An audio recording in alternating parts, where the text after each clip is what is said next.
Okay. Now, what if the question is describing a classic MI scenario again?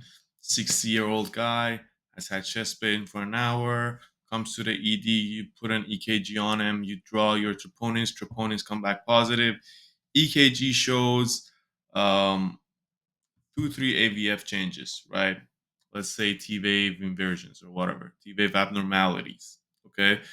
And then you offer the guy to get catheterized and the guy refuses. So how do you what does treatment for this person look at this time? And the question is, what do you give this person and what do you not give this person from the classic list of drugs that we give to people with MIs? Okay.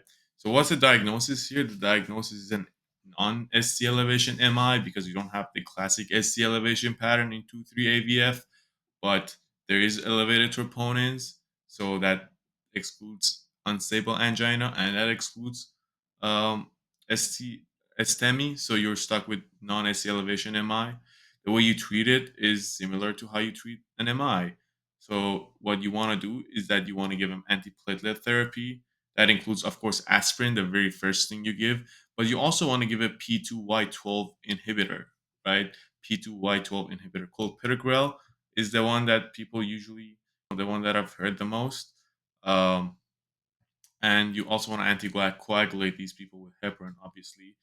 And you want to give them high potency statins. You want to keep them on the high potency statins, and you want to keep them on the aspirin as well. What you don't want to give this person that you would usually give someone else, maybe with an MI, with a is your nitrates and your beta blockers. Specifically, your nitrates, actually. Beta blockers, um you can use it with caution. But so when do we not use two agents? Basically, if you have a lot of hypotension, so you're already concerned about this person going into cardiogenic shock, you don't want to give a beta blocker because that's gonna push you into cardiogenic shock. But more importantly, nitrates. If you remember, I said this is a 2, 3 AVF type of pattern. So that means that's a right sided heart pattern. This is the point that's going to come up in your exams a lot of times. But if you have a right-sided heart MI, then you don't want to give these people a venodilator.